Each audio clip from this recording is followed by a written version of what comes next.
নমস্কার বন্ধুরা, defence knowledge আপডেটসে আপনাদের স্বাগত।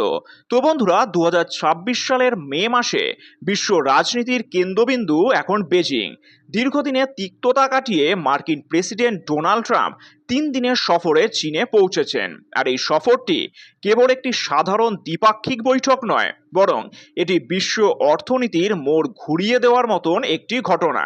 যেখানে একদিকে ট্রাম্প দাবি করেছেন যে চীনের সাথে অনেক সমস্যার সমাধান হয়েছে, আবার অন্যদিকে শি জিনপিং তাইওয়ান ইস্যুতে কড়া হুঁশিয়ারিও দিয়েছেন। এখন প্রশ্ন হচ্ছে, আমেরিকার মতন একটি সুপার পাওয়ার হঠাৎ কেন চীনের সাথে সম্পর্কের বরফ গলাতে মরিয়া হয়ে উঠল? এর পেছনে কয়েকটি গভীর কৌশলগত অর্থনৈতিক কারণ রয়েছে। তাহলে দেখুন, ট্রাম্পের মূল লক্ষ্য হলো আমেরিকার আভ্যন্তরীণ অর্থনীতিকে চাঙ্গা করা। চীন থেকে সস্তায় পণ্য আমদানি এবং মার্কিন পণ্যের জন্য চীনের বিশাল বাজার নিশ্চিত করা ছাড়া মার্কিন মুদ্রাস্ফীতি নিয়ন্ত্রণ করা কঠিন হয়ে পড়েছে। এছাড়াও ইলেকট্রনিক্স এবং গ্রিন এনার্জি সেক্টরের জন্য প্রয়োজনীয় বিরল খনিজ সম্পদের ওপর চীনের একাধিপত্য রয়েছে। আমেরিকা নিজের প্রযুক্তি শিল্পকে সচল রাখতে চীনের সাথে দর কষাকষিতে নামতে বাধ্য হয়েছে। আর আমেরিকার নজর এখন ইরান পরিস্থিতি। আসলে মধ্যপ্রাচ্যে ইরানের ক্রমবর্ধমান প্রভাব নিয়ন্ত্রণে চীনের সাহায্য আমেরিকার জন্য অত্যন্ত জরুরি হয়ে পড়েছে। আর এই পুরো সফরের একটি চমকপ্রদ দিক হলো ট্রাম্পের কিছু মন্তব্য। তিনি চীনের প্রেসিডেন্ট শি জিনপিং এর একটি বক্তব্যের সাথেও কিন্তু সহমত পোষণ করেছেন, যেখানে জিনপিং আমেরিকাকে ক্ষয়িষ্ণু দেশ বলে কটাক্ষ করেছিলেন। ট্রাম্প এই পরিস্থিতির জন্য জো বাইডেনের প্রশাসনকেই দায়ী করেছেন। তিনি বোঝাতে চাইছেন যে বাইডেনের আমলে আমেরিকা দুর্বল হয়ে পড়েছিল এবং তিনি অর্থাৎ ট্রাম্প এখন সেটাকে মেরামত করতে এসেছেন। এটি মূলত আমেরিকার আসন্ন নির্বাচনকে মাথায় রেখে একটি বড় রাজনৈতিক চাল বলেই মনে করা হচ্ছে। আর এই বৈঠকের ফলে বিশ্ব রাজনীতির মানচিত্রেও কিন্তু বড় ধরনের পরিবর্তন আসতে পারে।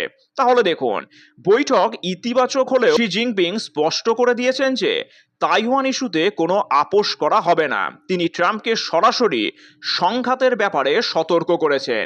এছাড়াও যদি আমেরিকা ও চীনের মধ্যে বড় কোনো বাণিজ্যিক চুক্তি সফল হয়, তবে তা বিশ্ববাজারের সাপ্লাই চেনকে সম্পূর্ণ বদলে দেবে। ইউরোপ এবং রাশিয়ার ওপর অনেক ক্ষেত্রে গুরুত্ব কিন্তু কমে যেতে পারে। আর ভারত এই সফরের দিকে কড়া নজর রাখছে। আমেরিকা ও চীনের ঘনিষ্ঠতা ভারতের জন্য কিছুটা অস্বস্তির কারণ হতে পারে। তাহলে দেখুন, ভারত সবসময়ই ইন্দো প্যাসিফিক অঞ্চলে চীনের আধিপত্য রুখতে আমেরিকার সাহায্য পেয়ে এসেছে। এখন আমেরিকা যদি চীনের সাথে বেশি ঘনিষ্ঠ হয়, তবে ভারতের কৌশলগত অবস্থানে কিছুটা পরিবর্তন আসতে পারে। আর আমেরিকা যদি চীনের পণ্যকে অগ্রাধিকার দেয়, তবে ভারতীয় রপ্তানিকারকরা প্রতিযোগিতার মুখে পড়তে পারেন। তবে ইতিবাচক দিক হলো ট্রাম্পের আমেরিকা ফার্স্ট নীতি ভারতকে নতুন কোনো বড় ডিলের সুযোগ করে দিতে পারে। এখন প্রশ্ন হচ্ছে, ট্রাম্প আসার পরেই মেক আমেরিকা গ্রেট এগেন এই রকম একটা লাল রঙের টুপি পরে বিশ্বকে একটা ভালো কিছু দেখাতে চেয়েছিলেন। এখন প্রশ্ন হচ্ছে, ট্রাম্প বোঝাতে চেয়েছিলেন যে দুনিয়ার সমস্ত কোম্পানি যেন আমেরিকায় গিয়েই শিল্প তৈরি করে। এখন আমেরিকার ট্রাম্প তিনি যখন চীনে গেলে বড় বড় সমস্ত শিল্পপতিরা চীনে ঢুকে গেলেন, তাহলে তিনি কি বোঝাতে চাইলেন জানি না। তিনি অর্থাৎ আমেরিকা তার সমস্ত শিল্প তৈরি করবে চীনে, আর বিশ্বের বাকি দেশগুলো তারা তাদের শিল্প নিয়ে যাবে আমেরিকায়। এই হচ্ছে আমেরিকা ফার্স্ট নীতি। যাই হোক, লাদাখ বা অরুণাচল ইস্যুতে আমেরিকা আগের মতন করা অবস্থান নেবে কিনা তা নিয়ে কূটনৈতিক মহলেও যথেষ্ট সংশয় তৈরি হতে পারে। এখন প্রশ্ন হচ্ছে, আমেরিকার আসল উদ্দেশ্যটা কি? তাহলে দেখুন, আমেরিকার এখানে মূল উদ্দেশ্য কোনো শান্তি নয়, সুবিধাজনক অবস্থান নেওয়া বা এই ইরান যুদ্ধ থেকে কিভাবে টুক করে সাইড কেটে যাওয়া যায়, সেটাই এখন ট্রাম্পের মূল লক্ষ্য। ট্রাম্প প্রশাসন চাইছে যে যুদ্ধের খরচ কমিয়ে নিজেদের অর্থনীতি মেরামত করতে, চীনের ওপর আমেরিকার বাণিজ্যিক নির্ভরতাকে একটি নিয়মের মধ্যে নিয়ে আসা এবং ইরান ও রাশিয়ার জোটকে দুর্বল করতে চীনকে পাশে পাওয়া। ট্রাম্পের এই সফর প্রমাণ করে যে ভূ রাজনীতিতে কোনো দেশই চিরস্থায়ী শত্রু বা বন্ধু নয়। সময়ের প্রয়োজনে আমেরিকা আর চীনের সাথে হাত মেলাচ্ছে। তবে এই নতুন বন্ধুত্ব কতদিন টিকবে এবং এর ফলে বিশ্বশান্তি বজায় থাকবে নাকি তাইওয়ান নিয়ে নতুন কোনো যুদ্ধ শুরু হবে, এটাই এখন দেখার বিষয়। আর এই পুরো বৈঠকে সব থেকে মজাদার বিষয় হলো শি জিনপিং আমেরিকাকে ক্ষয়িষ্ণু দেশের উল্লেখ করাটা।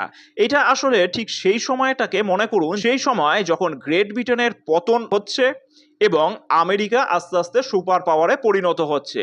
আর শি জিনপিং এর এই ক্ষয়িষ্ণু দেশ মন্তব্য হচ্ছে আমেরিকা আস্তে আস্তে পতনের দিকে যাচ্ছে এবং চীন আস্তে আস্তে সুপার পাওয়ার হয়ে উঠছে। এবং এই মন্তব্যটাকেও ট্রাম্প মাথা নাড়িয়েও সমর্থন করেছেন। যাই হোক, এই পুরো বিষয়ে আপনাদের কি মতামত তা নিচে অবশ্যই কমেন্ট করে জানাবেন। আর চ্যানেলটি ভালো লাগলে অবশ্যই লাইক, শেয়ার ও সাবস্ক্রাইব করে দিয়েন। ধন্যবাদ।